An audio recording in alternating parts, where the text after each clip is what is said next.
sendiri semuanya alhamdulillah doanya sudah bagus sekali. Ya, sebelum kita memulai kegiatan pada pagi hari ini, terlebih dahulu marilah kita menyanyikan lagu Indonesia Raya. Dengan menyanyikan lagu Indonesia Raya kita bisa menciptakan rasa patriotisme, jiwa patriotisme kita, sehingga kita lebih cinta kepada bangsa Indonesia. Ya, silakan semuanya untuk berdiri.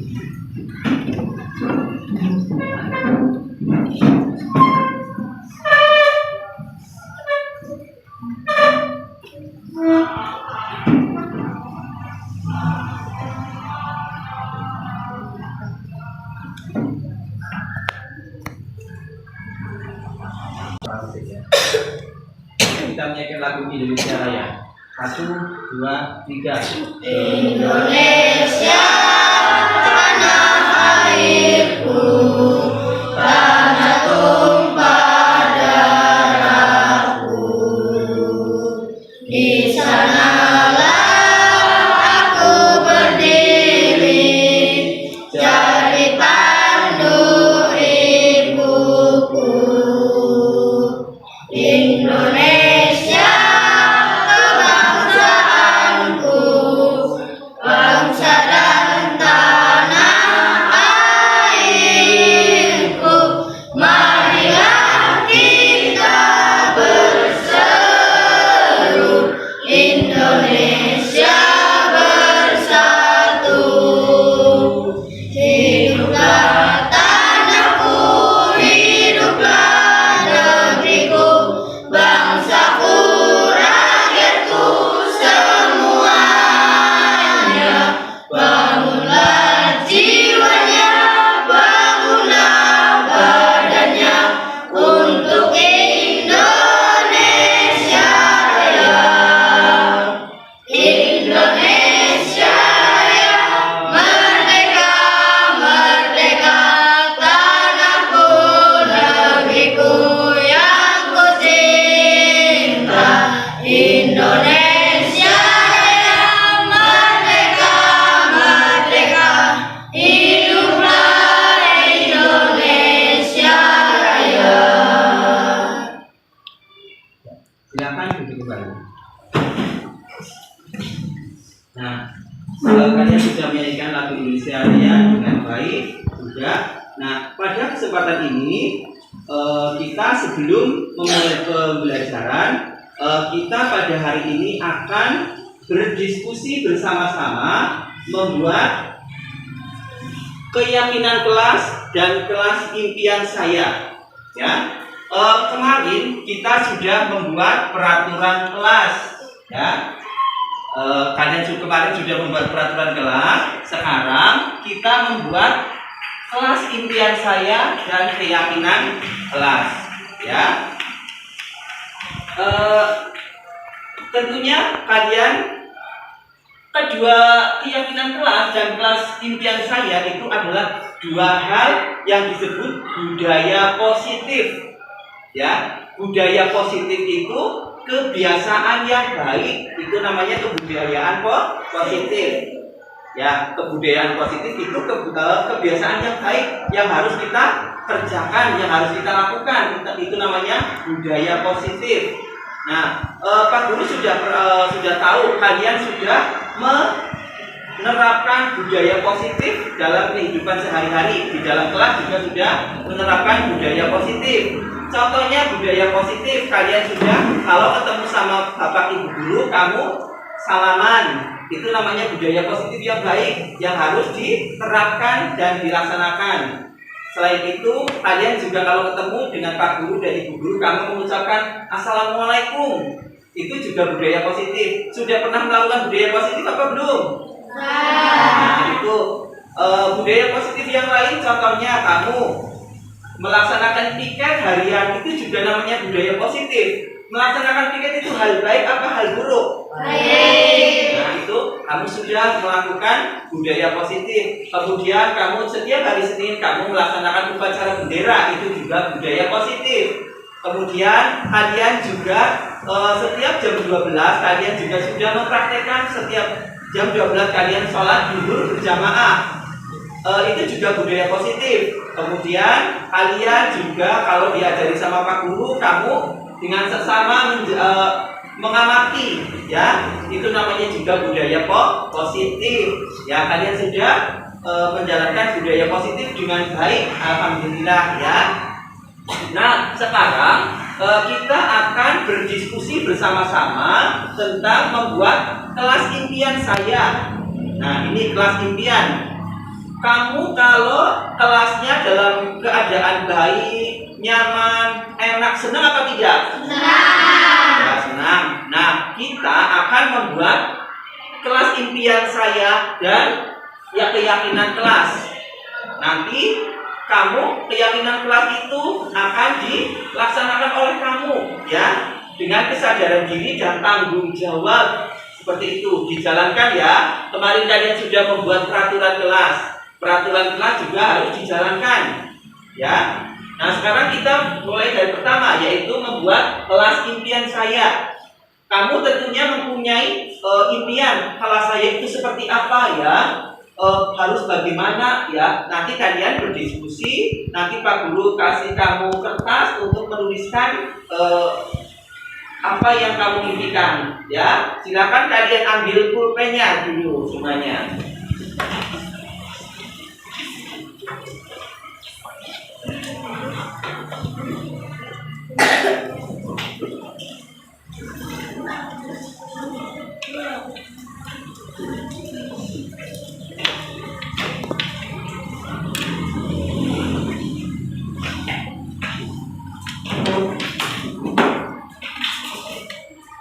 Sudah semuanya? Nah, tadi sudah Pak Guru jelaskan tentang kelas impian saya. Ya, nanti kalau di perjalanan kamu bertanya boleh, nggak usah malu bertanya apa sih kelas impian seperti itu ya. Kemudian yang kedua nanti kamu membuat keyakinan kelas. Ya, apa sih bedanya peraturan kesepakatan kelas sama keyakinan kelas? Ya, nah di sini kesepakatan kelas atau peraturan kelas. Contohnya kemarin kamu sudah membuat peraturan kelas, ya. Peraturan kelas contohnya kemarin apa? Tidak boleh telat, ya. Tidak boleh datang ke sekolah itu dengan telat. Terus tidak boleh apa lagi? Tidak boleh bermain di kelas. Tidak boleh makan di kelas. Terus apa lagi? Tidak boleh membuang sampah sembarangan. Terus apalagi keyakinan kelas kemarin, kesepakatan kelas yang kita buat kemarin apalagi? Menerapkan sikap gotong royong. Ya, menerapkan sikap gotong royong. Bagus Mas Dwi. Nah, itu kemarin sudah membuat peraturan kelas atau kesepakatan kelas. Nah, bedanya kesepakatan kelas sama keyakinan kelas. Nah, kalau bedanya peraturan kelas sama keyakinan kelas. Kalau peraturan kelas itu tadi yang sudah disebutkan oleh kamu, ya, rambut tidak boleh panjang, rambutnya tidak boleh panjang untuk laki-laki, ya, tidak boleh berkata kotor, ya, itu tidak boleh membuang sampah sembarangan, itu namanya peraturan kelas. Nah, sekarang keyakinan kelas itu apa? Nah, keyakinan kelas itu sesuatu yang sudah diyakini. Itu namanya keyakinan kelas. Nah, tetapi kalau peraturan kelas itu, kalau kamu tidak melaksanakan peraturan itu, kamu akan kena apa?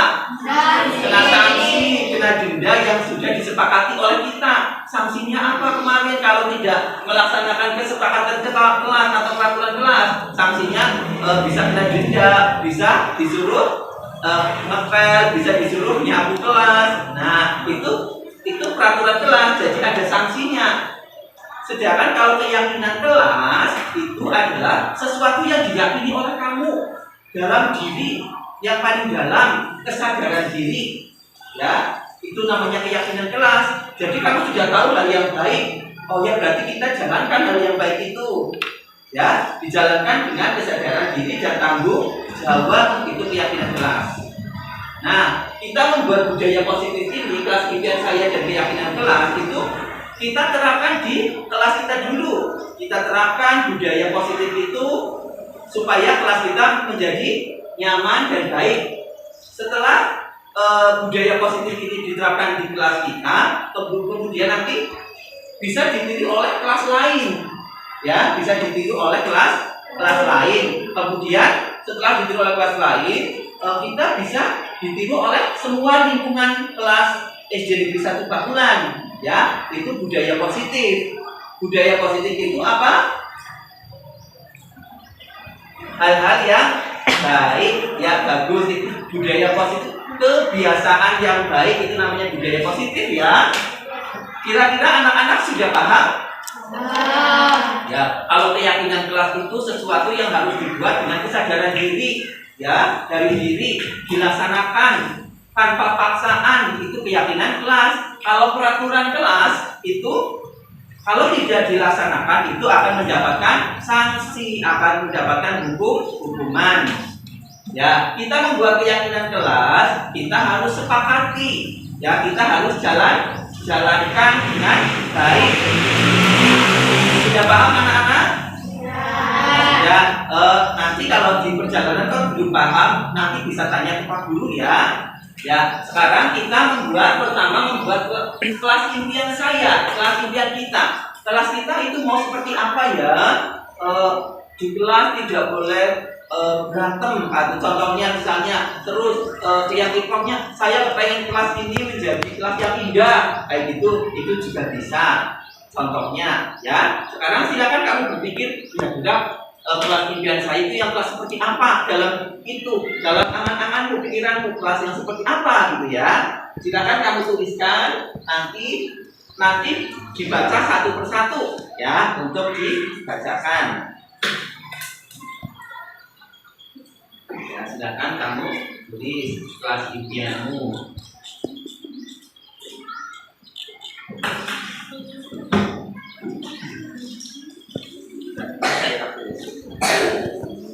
Ya.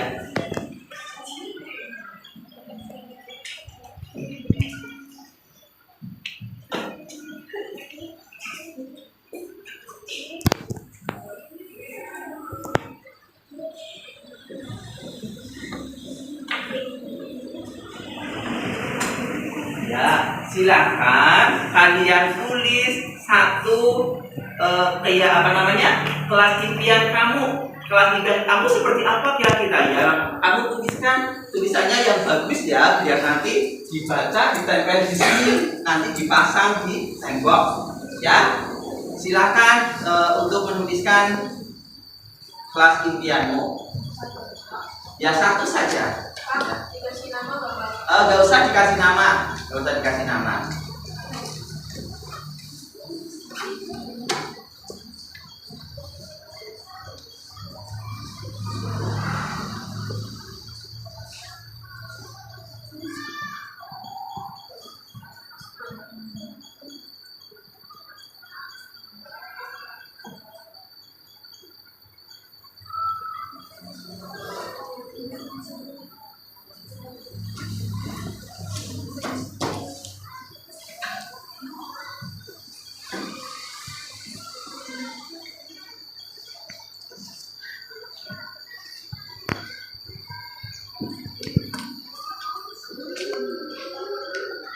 Kira-kira kelas impianmu seperti apa? Kamu tuliskan saja, salah nggak apa-apa. Ya, misalnya kalau ada yang sama, nanti kan samanya nggak sengaja. Ya. Kira-kira saya kepengen kelas yang indah, bersih, rapi. Ya. Saya kepengen kelasnya itu kelas yang isinya tentang kedamaian, kerukunan, begitu. Ya, silakan.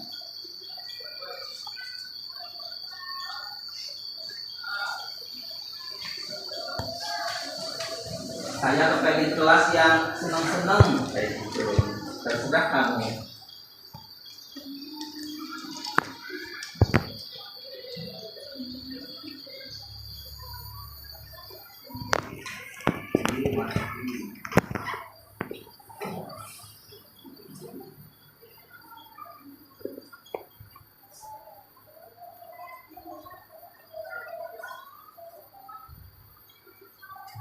Misalnya udah bagus nggak apa-apa, yang penting di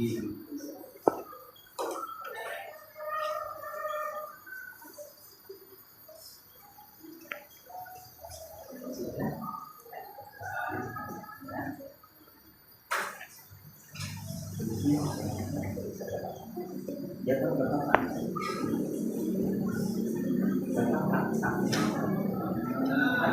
Kalau di kelas impian, kamu kan mempunyai impian kelas yang seperti apa yang kamu inginkan, gitu. Ya.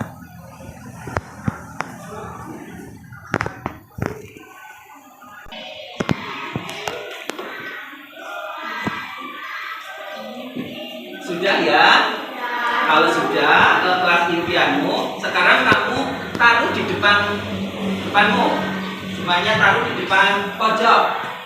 Nah, sekarang kalau sudah membuat kelas impian, sekarang kalian membuat keyakinan kelas untuk disepakati, untuk kalian berdiskusi dengan teman sebangku. Kira-kira keyakinan kelas kita itu kelas 6 apa ya keyakinannya? Ya, silakan ditulis satu-satu lagi.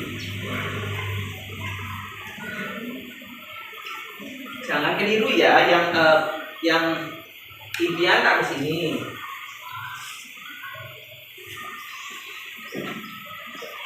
Jangan keliru yang impian sama itu ya.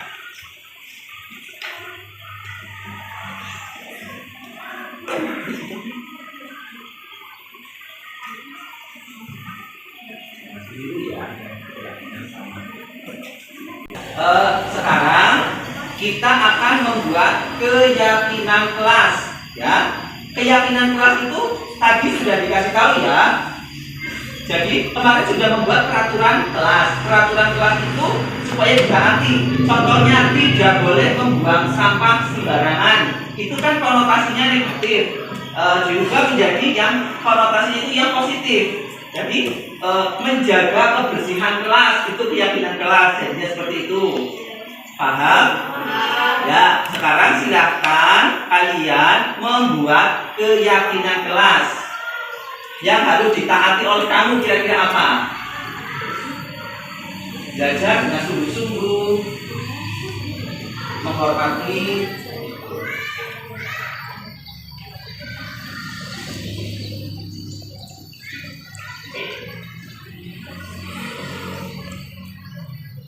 silakan membuat keyakinan kelas. Kalian sudah pinter ya, sudah.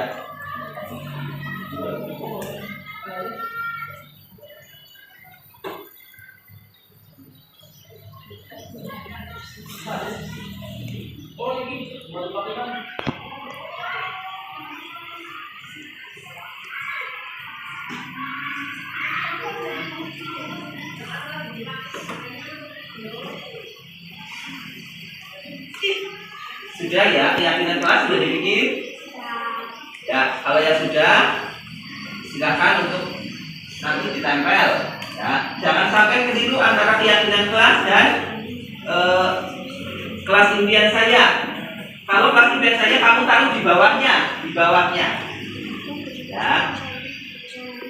Kalau keyakinan kelas di bawah, keyakinan kelasnya di bawah, yang tadi kelas impian di atas.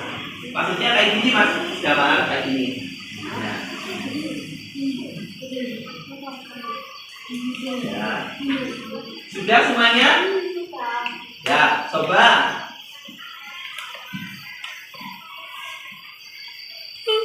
Ya, coba sekarang bacakan dari yang kelas impian dulu. Kelas impian nanti kalau sudah dibacakan, nanti ditempel di sini.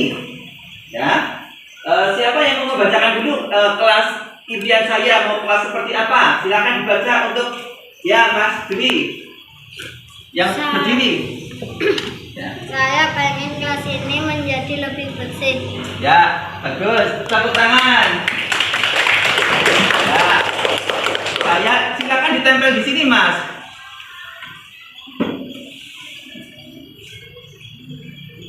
Silakan ditempel. Ya, bagus. Kelas impian, silakan ditempel di sini, Mas.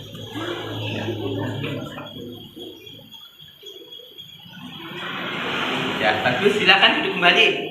Yuk, siapa yang membacakan lagi kelas impian? Ya, Mas Damar. Aku mau kelas yang indah dan bersih, nyaman dan tenang. Ya, tepuk tangan. Silakan Damar. Yang mana ya? Oh, yang ini yang Ya.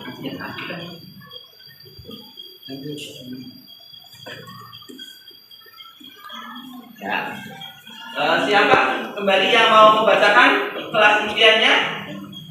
Yang berani ayo, nggak ada yang salah. Mas Afif, yuk Mas Afif dibaca berdiri. Rukun sesama teman. Ya, kelas impiannya itu muridnya semua pada rukun, semua teman. Ya, tepuk tangan.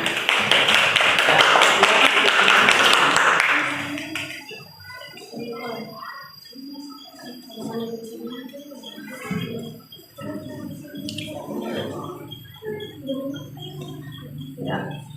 Yo, siapa lagi? Anak perempuan, Mbak Deva, berdiri. Saya ingin kelas ini indah dan damai. Ya, Mbak Diva kepengen kelasnya indah dan penuh kedamaian. Silakan ditempel.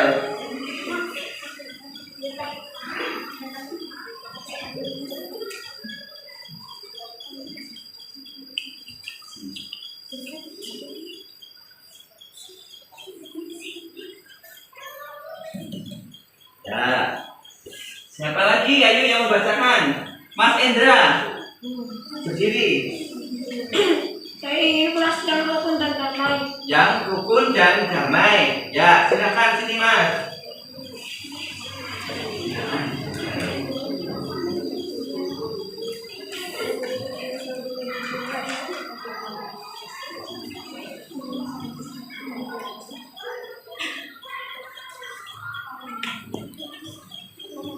Nah, silakan Mas Yakin untuk dibaca kelas impiannya. Menjadi kelas yang bersih dan nyaman. Menjadi kelas yang bersih dan nyaman. Ya, Mas Yakin.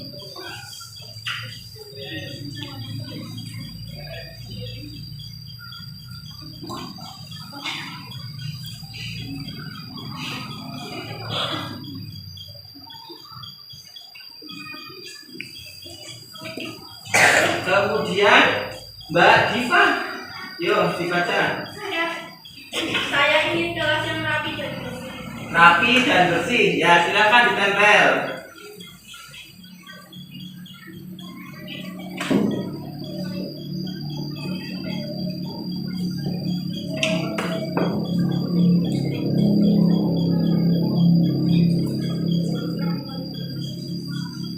Ya, kemudian siapa lagi? Siapa lagi? Ya, Mbak Anggun, dibaca dulu Mbak Anggun. Ya, silakan. Satu lagi nanti yang membacakan ya.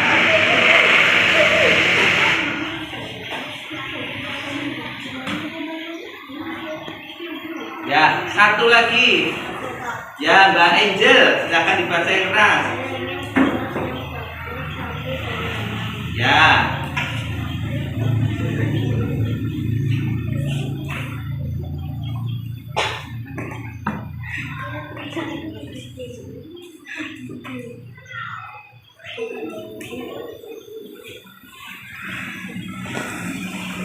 Nah, kalian sudah membuat kelas impian kalian, ya. Nanti yang belum ditempel, kita tempel di sini. Sekarang kalian sudah membuat keyakinan kelas, ya. Sudah membuat keyakinan kelas, sudah bisa membuat keyakinan kelas. Kalian nanti seperti tadi dibaca satu persatu berdiri, kemudian ditempel di keyakinan kelas, ya. Ya, sekarang siapa yang mau membacakan keyakinan kelas yang pertama? Ayo, siapa yang pertama membacakan? Ya, Mas Damar, silakan dibaca Mas Damar. Selalu mengikuti pasaran, selalu berubah kelas. Ya, keyakinan kelas. Silakan tempel Mas.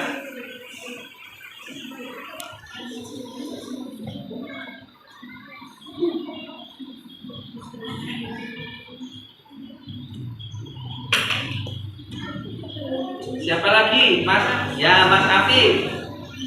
Bersikap sopan kepada guru. Bersikap sopan kepada guru. Ya, boleh.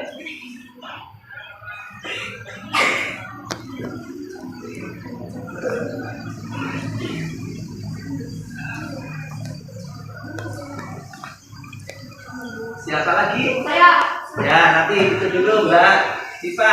membuang sampah pada tempatnya. Membuang sampah pada tempatnya. Ya, bagus. Silakan dipasang.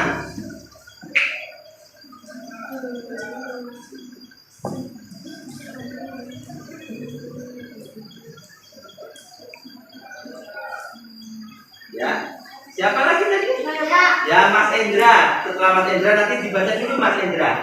bersikap sopan santun kepada semua orang. Bersikap sopan santun. Ya, bagus. Silakan dipasang.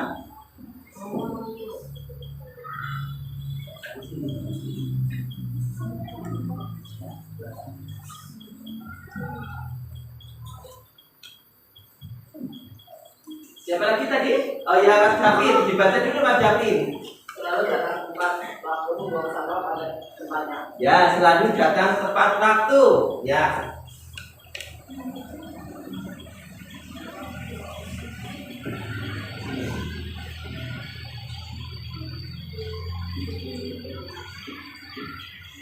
Ya, tadi Mas Dwi, Mas Kucin, apa tadi baca dulu Mas? Datang tepat waktu. Datang tepat waktu. Ya.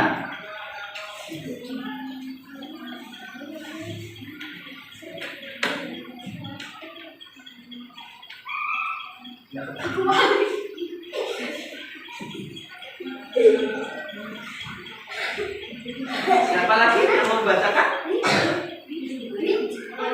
Ya, Mas Obi. Belajar dengan sungguh-sungguh. Belajar dengan sungguh-sungguh. Ya, silakan.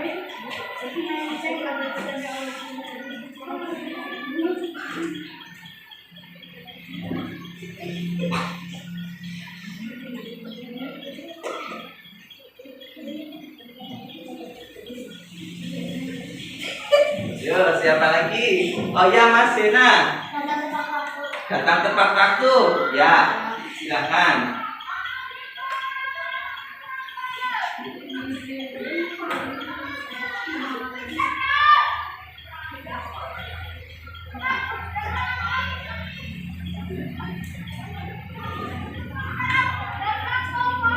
Ya, siapa lagi yang mau baca? Ya, Mas Farel. Menjaga kebersihan kelas. Ya.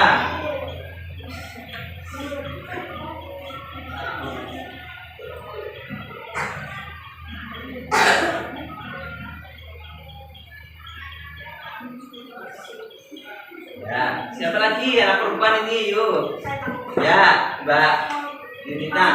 Guru yang sedang mengajar. Ya, menghormati dan memperhatikan guru yang sedang mengajar. Ya, silakan.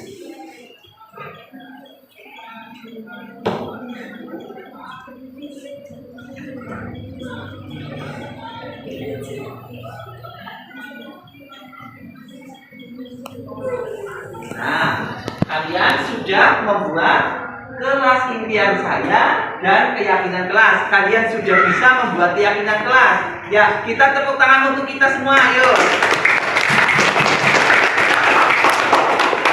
Hebat sekali. Nanti yang keyakinan kelasnya belum ditempel di sini, nanti ditempel ya. Itu sebagai budaya positif kita yang kita terapkan di kelas. Ya, diterapkan di kelas budaya positif itu. Kemudian nanti biar kelas yang lain meniru kita. Ya, hal-hal yang baik itu perlu ditiru, perlu dikembangkan. Nanti setelah ditiru oleh kelas yang lain, bisa ditiru oleh di semua lingkungan sekolah. Ya, anak kelas 6 ini kan kamu yang paling besar, jadi kamu harus menjadi contoh bagi adik-adik kelasmu. Ya, setuju untuk melaksanakan keyakinan kelas? Kita bilang setuju. Nah, kita tanamkan budaya positif dalam diri kita, ya, dengan melaksanakan dengan sebaik-baiknya dan penuh tanggung jawab.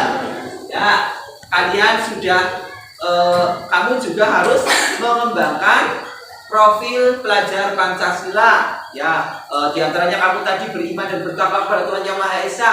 Kamu sudah melakukannya dengan setiap hari kamu sholat zuhur berjamaah. Ya, itu kamu bagus sekali. Ya, kira-kira ada yang perlu ditanyakan tentang keyakinan kelas dan kelas impian saya? Tidak ya, kita kelas impian kita itu kita praktekkan, kita terapkan di kelas ini biar kita merasanya nyaman. Budaya positif itu sangat baik ya. Kalian senang apa tidak hari ini? Nah, kita tepuk tangan untuk kita semua. Kalian sudah hebat, jadilah anak yang mempunyai akhlak yang baik ya, mempunyai sopan santun yang baik kepada semua orang ya. Tanamkan karakter baik itu sejak dini, sejak kamu masih kecil ini. Nanti kalau sudah menanamkan sifat baik, seterusnya kamu akan baik ya. Cukup sekian dari Pak Guru tentang kesepakatan keyakinan kelas dan kelas impian dari saya. Kalian sudah hebat, sudah bisa semua.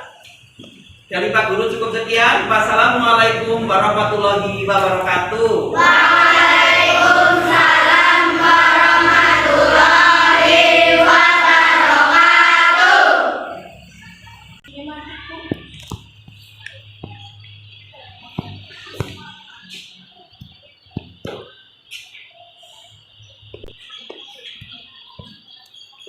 Assalamualaikum warahmatullahi wabarakatuh. Perkenalkan, nama saya Tauhid Prayoga. Pada kegiatan pembuatan kelas impian saya dan pembuatan keyakinan kelas, saya merasa senang. Saya jadi tahu budaya positif yang harus dilaksanakan oleh saya di kehidupan sehari-hari. Dengan budaya positif, kelas jadi nyaman dan menyenangkan. Saya juga bisa membuat keyakinan kelas untuk dilaksanakan dengan baik. Terima kasih. Wassalamualaikum warahmatullahi wabarakatuh.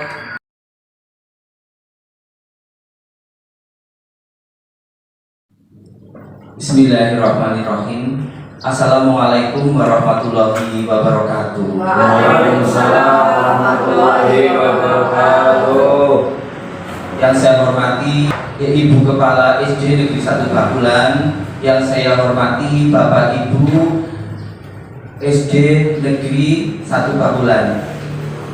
Pertama-tama marilah kita panjatkan puja dan puji syukur kehadirat Allah Subhanahu wa taala sehingga pada hari ini kita bisa berkumpul di SD Negeri 1 Bakulan dalam rangka acara sesi berbagi aksi nyata budaya positif, membangun budaya positif di lingkungan sekolah. Dibawakan oleh saya sendiri, Iman Rosikin Bayu Aji, calon guru penggerak angkatan 6 Kabupaten Purbalingga. Sebelumnya saya terima kasih sekali kepada Bapak Ibu Guru SD Negeri 1 Bakulan, kepada Ibu Kepala SD Negeri 1 Bakulan, Ibu Kustina, yang telah memberikan kepada saya izin, memberikan saya kesempatan untuk berbagi kebaikan kepada guru-guru di SD Negeri 1 Bakulan. Saya sudah mengikuti program guru penggerak angkatan 6 sudah 3 bulan lebih. Alhamdulillah mendapatkan ilmu-ilmu yang bermanfaat sehingga saya bisa untuk menularkan ke Bapak Ibu guru semua. Di antaranya yaitu modul pertama tentang filosofi Ki Hajar Dewantoro, yang kedua yaitu tentang peran guru penggerak, yang ketiga tentang visi guru penggerak, dan yang keempat adalah tentang budaya positif. Di sini ada ilmu yang bagus untuk ditularkan kepada Bapak Ibu semua tentang budaya positif. Budaya positif yang kita terapkan di SD Negeri 1 Bakulan supaya siswa-siswi SD Negeri 1 Bakulan memiliki budaya yang baik, budaya yang positif, sehingga dalam pelaksanaan pembelajaran kita akan mendapatkan hasil yang diinginkan. Di sini saya akan berbagi tentang budaya positif. Ya, di sini kita mengenal Ki Hajar Dewantoro. Semboyan Ki Hajar Dewantoro yang pertama yaitu Ing Ngarsa Sungtulodo Ing Madya Mangunkarsa Tutpuri Handayani. Nah, semboyan Ki Hajar Dewantoro bagi dunia pendidikan itu sangat bagus sekali. Ya, di sini filosofi Ki Hajar Dewantoro, tujuan pendidikan menurut Ki Hajar Dewantoro yaitu menuntun segala kodrat yang ada pada agar mereka dapat mencapai keselamatan dan kebahagiaan yang setinggi-tingginya, baik sebagai manusia maupun sebagai anggota masyarakat. Pendidik di sini hanya dapat menuntun tumbuh, kembang, atau hidupnya kekuatan kodrat pada anak-anak agar dapat memperbaiki lakunya, hidup dan tumbuhnya kekuatan kodrat pada anak. Jadi di sini posisi guru itu hanya menuntun, sedangkan anak-anak sudah punya kodratnya, menuntun dengan hal-hal yang tentunya ya hal-hal yang baik. Ya. Terus pendidik diibaratkan sebagai seorang petani atau tukang kebun. Anak-anak itu seperti biji yang disemai dan ditanam di lahan yang telah disediakan. Anak-anak bagaikan bulir-bulir jagung yang ditanam. Biji jagung ditempatkan di tanah yang subur, mendapat sinar matahari yang cukup dan pengairan yang baik, maka meskipun bibit jagung adalah bibit yang kurang baik, maka akan tumbuh dengan baik karena mendapat perhatian dan perawatan dari pak tani. Jadi di sini guru diibaratkan sebagai pak tani, murid itu sebagai bulir-bulir jagung. Kita sebagai guru harus menjaga, merawat ibaratnya murid-murid dengan benar.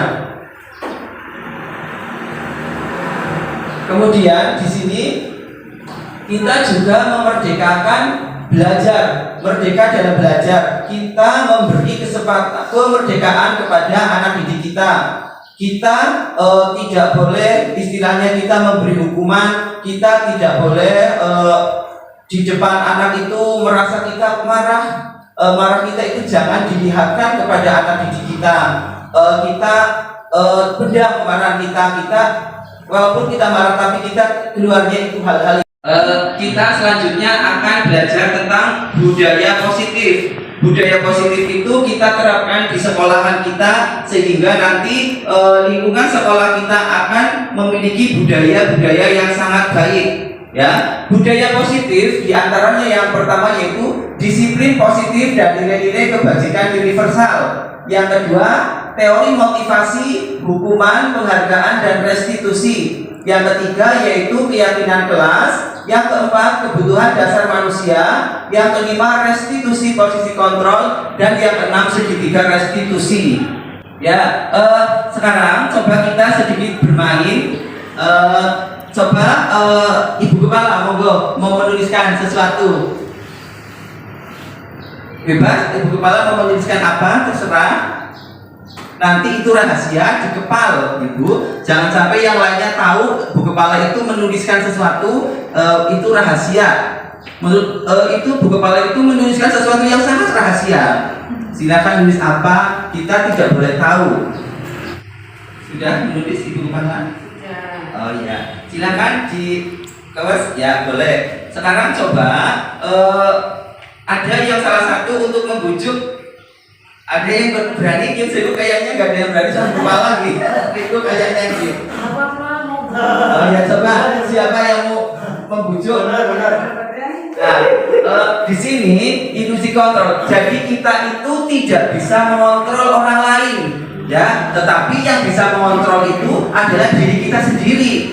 Ya, kita misalnya menyuruh anak untuk disiplin, tetapi anak itu tidak memiliki kesadaran diri untuk disiplin, itu ya tidak bisa.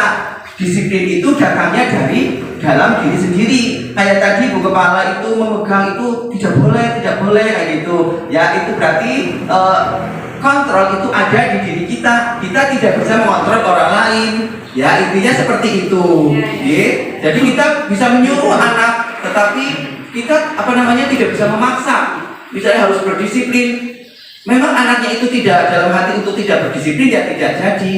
Ya, perubahan paradigma teori kontrol, industri kontrol, ilusi guru mengontrol murid, industri bahwa kritik dan membuat orang merasa bersalah dapat menguatkan karakter. Ilusi bahwa semua penguatan positif, efektif dan bermanfaat. Ilusi bahwa orang dewasa memiliki hak untuk memaksa. Ya, orang dewasa itu memiliki hak untuk memaksa, tetapi tergantung yang dipaksa mau apa tidaknya. Nah, di sini ilusi guru sebagai untuk mengontrol pada dasarnya kita tidak dapat memaksa murid untuk berbuat sesuatu jikalau murid tersebut memilih untuk tidak melakukannya. Walaupun tampaknya guru sedang mengontrol perilaku murid, hal demikian terjadi karena murid sedang mengizinkan dirinya dikontrol. Saat itu bentuk kontrol guru menjadi kebutuhan dasar yang dipilih murid tersebut. Teori kontrol menyatakan bahwa semua perilaku memiliki tujuan, bahkan terhadap perilaku yang tidak disukai. Itu tentang industri guru mengontrol murid. Yang kedua, industri bahwa semua penguatan positif efektif dan bermanfaat. Penguatan positif atau bujukan adalah bentuk-bentuk kontrol. Segala usaha untuk mempengaruhi murid agar mengulangi suatu perilaku tertentu adalah suatu usaha untuk mengontrol murid tersebut. Dalam jangka waktu tertentu, kemungkinan murid tersebut akan menyadarinya dan mencoba untuk menolak bujukan kita, atau bisa jadi murid tersebut menjadi tergantung pada pendapat sang guru untuk berusaha. Nah, sekarang perubahan paradigma stimulus respon teori kontrol. Siapa sesungguhnya yang memiliki kontrol? Di sini stimulus respon. Menurut stimulus respon, kita mencoba mengubah orang agar berpandangan sama dengan kita. Sedangkan menurut teori kontrol, kita berusaha memahami orang lain tentang dunia. Itu tentang stimulus respon. Kemudian stimulus respon, perilaku buruk dilihat sebagai suatu kesalahan. Menurut teori kontrol, semua perilaku memiliki tujuan. Menurut stimulus respon, orang lain bisa mengontrol saya. Kalau menurut teori kontrol, hanya Anda yang bisa mengontrol diri Anda. Kemudian disiplin positif. Di sini teori kontrol atau teori pilihan menurut Dr. William Glasser. Kita tidak bisa mengontrol orang lain, hanya Anda yang bisa mengontrol diri Anda. Jadi kita tidak bisa mengontrol orang lain, tetapi kita yang bisa mengontrol diri kita. Di sini makna disiplin, belajar kontrol diri dengan menggali potensi kita agar tercapai tujuan mulia, yaitu sesuatu menjadi seseorang yang kita inginkan berdasarkan nilai-nilai yang kita hargai. Nah, di situ semua perilaku memiliki tujuan. Ada teori motivasi. Untuk di sini ada teori motivasi. Yang pertama untuk menghindari hukuman, yang kedua untuk mendapatkan imbalan, yang ketiga untuk menghargai diri sendiri. Itu teori motivasi. Maksudnya begini teori motivasi.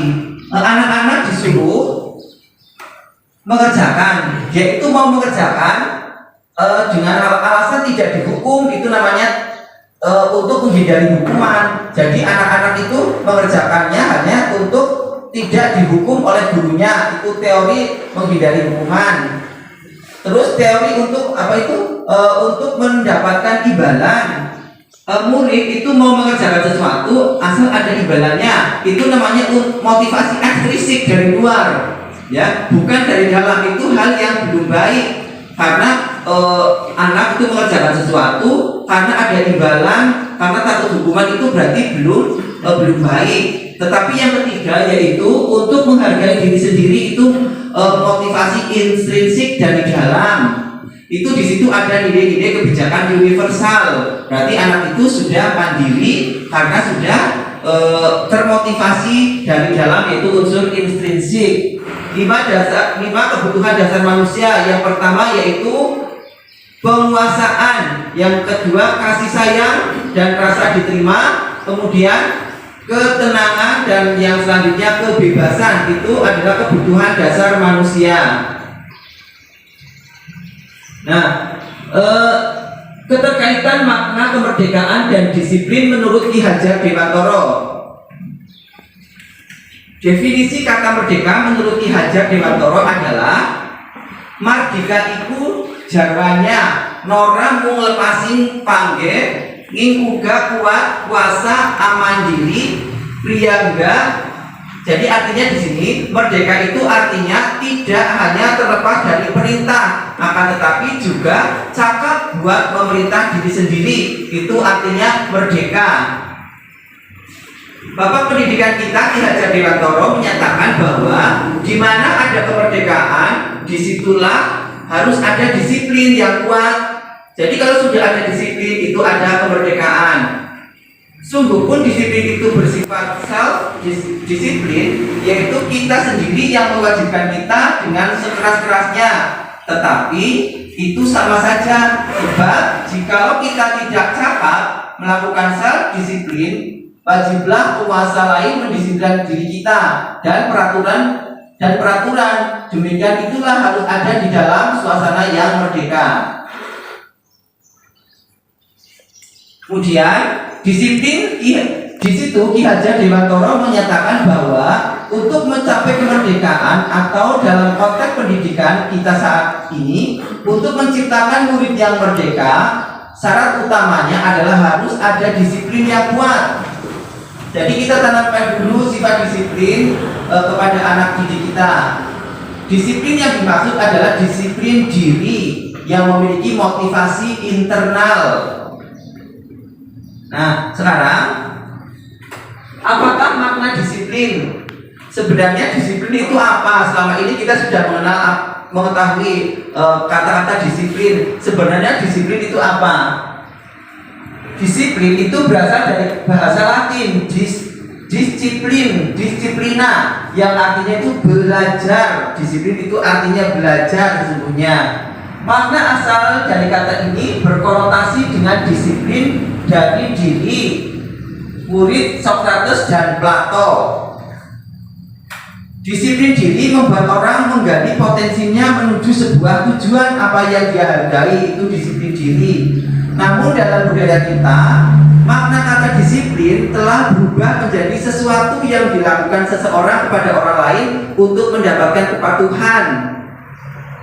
Kecenderungan umum adalah menghubungkan kata disiplin dengan ketidaknyamanan, bukan dengan apa yang kita hargai atau pencapaian suatu tujuan mulia. Sekarang kita belajar tentang nilai-nilai kebajikan universal.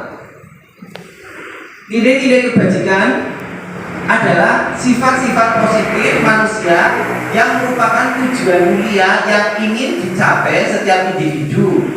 Nilai-nilai tersebut bersifat universal dan lintas batas suku, bangsa, agama maupun latar belakang.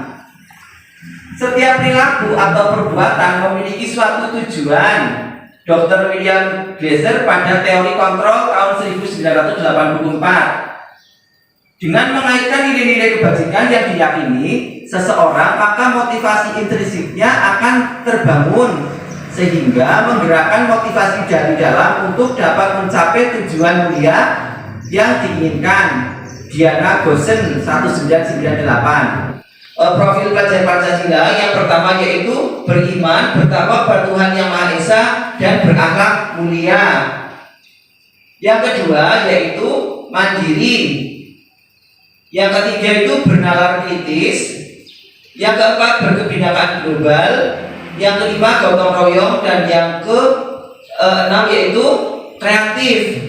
Tentunya Bapak Ibu sudah selama ini saya yakin, saya percaya Bapak Ibu sudah menanamkan profil pelajar Pancasila, ya, dengan dibuktikannya kita di sekolah Injilin 1 Babulan selalu menghadap sebelum pembelajaran kita membaca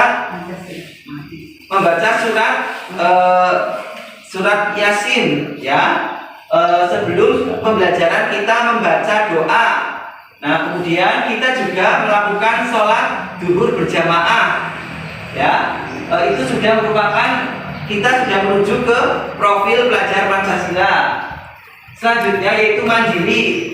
Kita sudah di sekolah sudah menerapkan tentang kemandirian, ya. Anak-anak sudah mandiri mengerjakan tugas, datang ke sekolah dengan sendiri, tidak diantarkan orang tua, itu juga termasuk kemandirian. Terus bernalar kritis, ya. Anak-anak kita tentunya sudah memiliki hal itu, dan kita sebagai guru juga sudah mengarahkan agar anak-anak itu memiliki kemampuan yang benar kritis. Kemudian yang berkebinekaan global. Jadi kita juga sudah mengarahkan anak didik kita supaya berpikir global, berpikir ke dunia nyata, yaitu berkebinekaan global. Yang ketiga yaitu gotong royong, tentang kita sudah menerapkan dengan kita selalu kerja bakti setiap hari Jumat, itu tentang gotong royong. Dan yang terakhir itu tentang kreatif, ya. Kita juga sudah mengajari murid kita tentang kekreatifan. Untuk menghindari ketidaknyamanan atau hukuman, yang pertama, ini adalah tingkat terendah dari motivasi perilaku manusia. Biasanya orang yang motivasi perilakunya untuk menghindari hukuman atau ketidaknyamanan akan bertanya, apa yang akan terjadi apabila saya tidak melakukannya? Sebenarnya mereka sedang menghindari permasalahan yang mungkin muncul dan berpengaruh pada mereka secara fisik, psikologis, maupun tidak terpenuhinya kebutuhan mereka.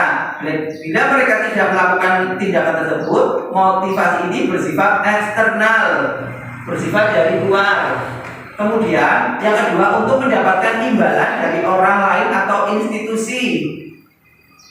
Satu tingkat di atas motivasi. Yang pertama, di sini orang berperilaku untuk mendapatkan imbalan atau penghargaan dari orang lain. Orang dengan motivasi ini akan bertanya, apa yang akan saya dapatkan apabila saya melakukannya? Mereka melakukan sebuah tindakan untuk mendapatkan pujian dari orang lain yang menurut mereka penting dan mereka letakkan dalam dunia berkualitas. Mereka juga melakukan sesuatu untuk mendapatkan hadiah, pengakuan atau imbalan. Motivasi ini juga bersifat eksternal. Yang ketiga, untuk menghargai diri sendiri dengan nilai-nilai yang mereka percaya. Mereka melakukan sesuatu karena nilai-nilai yang mereka yakini dan hargai, dan mereka melakukannya karena mereka ingin menjadi orang yang melakukan nilai-nilai yang mereka yakini tersebut. Ini adalah motivasi yang akan membuat seseorang memiliki disiplin positif, karena motivasi berperilakunya bersifat internal lagi, sudah bukan eksternal. Nah, sekarang kita bagaimana tadi sudah membahas tentang bagaimana kita menyelesaikan kasus atau masalah yang terjadi di sekolah kita apabila ada permasalahan yang terjadi di anak didik kita. Kita kenal dengan istilah restitusi. Apa itu restitusi? Restitusi adalah proses menciptakan kondisi bagi murid untuk memperbaiki kesalahan mereka. Itu namanya restitusi. Ya, jadi proses menciptakan kondisi bagi murid untuk memperbaiki kesalahan mereka sehingga mereka bisa kembali pada kelompok mereka dengan karakter yang lebih kuat dan lebih baik lagi. Restitusi juga merupakan proses kolaboratif yang mengajarkan murid untuk mencari solusi untuk masalah mereka dan membantu murid berpikir tentang orang seperti apa yang mereka ingin menjadi tujuan mulia dan bagaimana mereka harus memperlakukan orang lain. Itu restitusi. Nah, hukuman, konsekuensi dan restitusi. Tadi hukuman, perbedaan hukuman, konsekuensi dan restitusi. Hukuman itu kita lakukan saat itu juga, itu namanya hukuman. Misalnya ini Pak Danu itu melakukan kesalahan, nah kita menghukum saat itu juga. Nah itu tidak boleh seperti itu hukuman. Kalau konsekuensi, kita membuat peraturan kelas dulu. Kebetulan saya sama Pak Agus sudah membuat peraturan kelas di sini untuk disepakati. Jadi kelas kita menjadi tenang, menjadi teratur karena adanya kesepakatan kelas. Kita membuat kesepakatan kelas dulu, dengan kesepakatannya itu dibuat dengan murid-murid semua. Kira-kira kesepakatan kelas apa yang kita mau buat, kita tepati ya, tidak boleh dilanggar. Kalau kamu melanggar kesepakatan kelas itu, nah itu baru mendapatkan hukuman. Seperti itu. Jadi kelas kita akan tenang, kelas kita akan rapi dengan dibentuknya kesepakatan kelas dulu yang disepakati oleh murid-murid. Nah itu, jadi nanti setelah anak-anak kok melanggar kesepakatan kelas itu baru mendapatkan hukuman seperti itu, ya. Kalau restitusi itu langkah-langkah untuk menerapkan bagaimana penyelesaian kasus untuk hukuman. Jadi itu hukuman dan konsekuensi. Jadi hukuman itu secara mendadak, secara konsekuensi sudah dibuat peraturan dulu. Nanti setelah dibuat peraturannya sudah ditaati bersama. Kok dilanggar itu baru kena hukuman. Itu tentang perbedaan hukuman dan konsekuensi. Nah sekarang tadi sudah membuat kesepakatan kelas, ada kelas impian. Kita melangkah yaitu mengapa keyakinan kelas atau keyakinan sekolah. Mengapa keyakinan kelas? Mengapa tidak peraturan kelas saja? Nah, di sini bedanya peraturan kelas sama keyakinan kelas. Saya terangkan dulu ya perbedaan peraturan kelas sama keyakinan kelas. Kalau peraturan kelas itu dibuat secara bersama-sama, tetapi peraturan kelas itu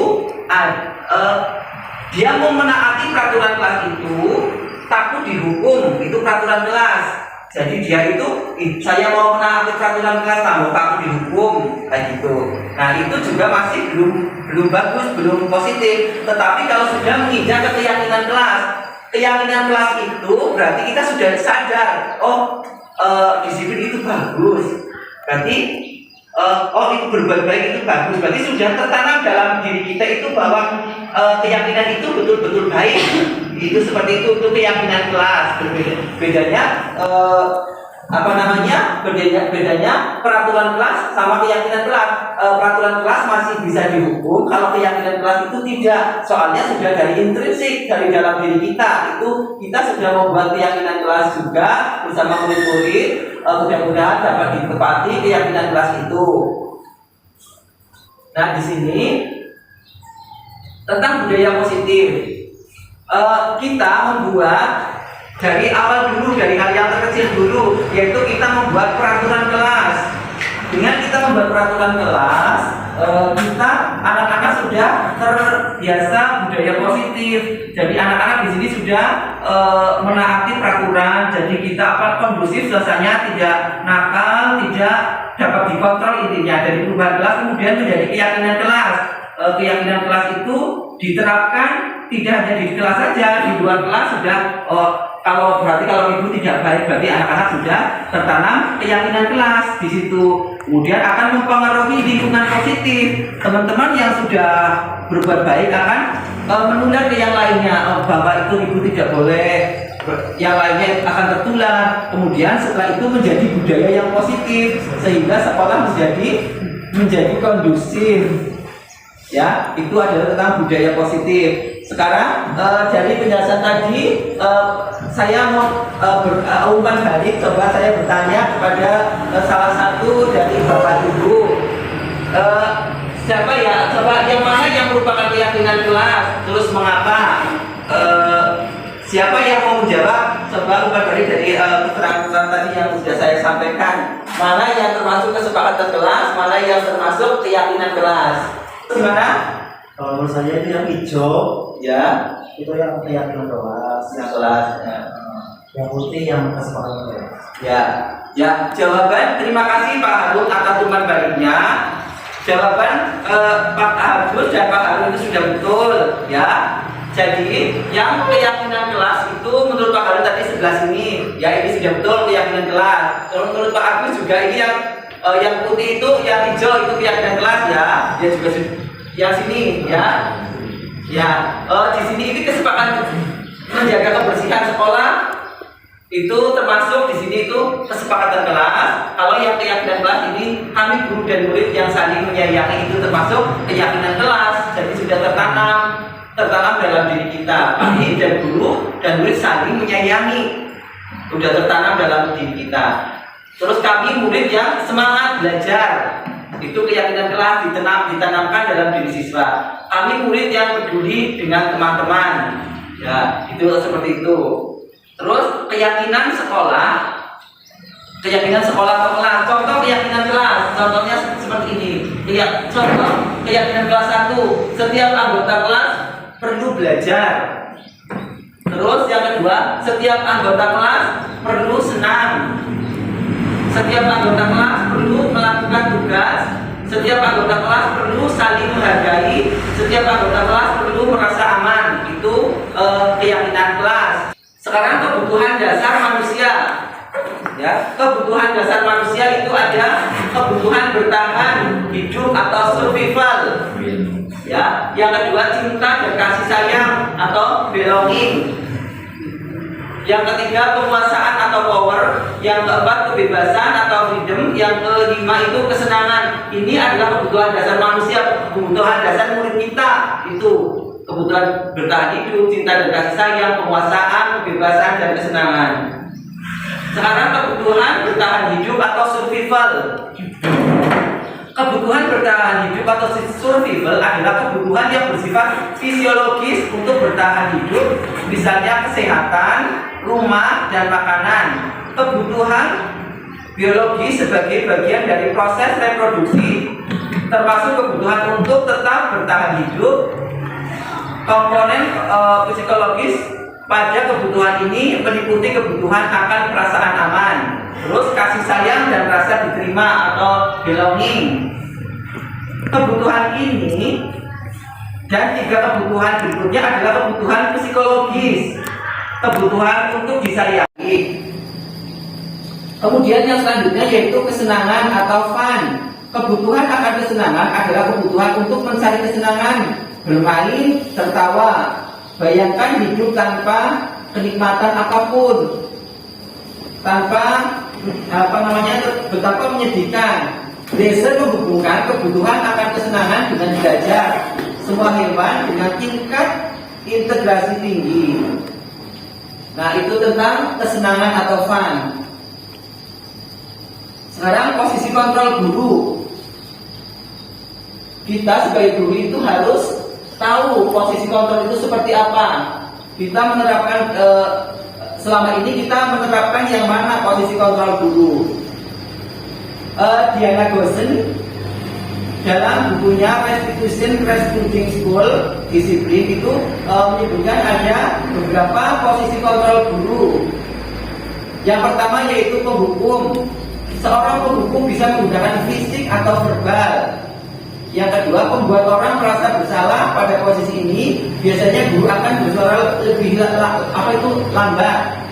Yang ketiga tadi teman atau guru pada posisi ini tidak akan menyakiti murid, namun akan tetap mengontrol murid melalui persuasi. Yang keempat yaitu pemantau, yang artinya mengawasi dan bertanggung jawab atas perilaku orang-orang yang kita awasi. Yang kelima yaitu posisi yang ideal yaitu manajer. Posisi manajer anak diajak untuk menemukan solusi dan bertanggung jawab atas perilakunya dengan menanyakan keyakinan kelas yang sudah disepakati. Itu posisi manajer, itu idealnya. Jadi kita harus membuat kesepakatan kelas dulu, keyakinan kelas dulu baru kita menerapkan itu. Posisi kontrol yang pertama tadi penghukum. Nah, di sini guru berbuat menghardik, menunjuk-nunjuk, menyakiti, menyindir. Itu perbuatan guru. Terus guru berkata, kalau yang posisinya penghukum, kalau kamu tidak melakukan awas ya, kayak gitu, awas ya, rasakan, itu posisi penghukum.